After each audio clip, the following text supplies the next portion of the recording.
আপনারা অধিকাংশ ঠিকাদারই আপনারা জানেন না সেফটি ট্যাঙ্কি নিয়ে কাজ করতেছেন যে সেফটি ট্যাঙ্কি যে এখানে ২ টা চেম্বারে ভাগ করে কিন্তু এখানে করতে হয় এটা কিন্তু অধিকাংশ মালিকরাই কিন্তু আমরা জানি না এবং ঠিকাদাররা তো তারা তাদের মন মতোই কাজ করে।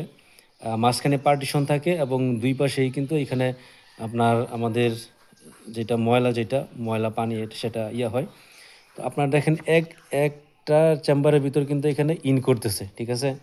আপনার ময়লাটা ইন করতেছে এবং আরেকটা চেম্বারে কিন্তু এখানে আউট হইতেছে ময়লাটা, পানিটা আউট হইতেছে। এখানে মাঝখানে কিন্তু এখানে পার্টিশনটা দেওয়া হইছে।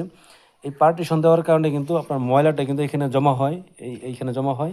আর পানিটা কিন্তু ফিল্টার হয়ে কিন্তু এই পাশ দিয়ে কিন্তু আউট হয়ে যায়, ঠিক আছে?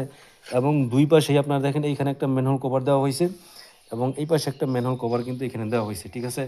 এটা কিন্তু অধিকাংশ জায়গায় আমরা দেখি ঠিকাদার সাহেবরা কিন্তু ভুলভালভাবে কাজ করে মালিককে কিন্তু ক্ষতিগ্রস্ত করতেছে। আপনারা যারা বাড়ির মালিক আছেন অবশ্যই ইঞ্জিনিয়ারের পরামর্শ নিয়ে কাজ করবেন এবং যেইভাবে ডিজাইনে থাকে সেই ডিজাইন মেনে কিন্তু এখানে কাজটা করবেন তাহলে কিন্তু ভালো একটা কাজ হবে ইনশাল্লাহ।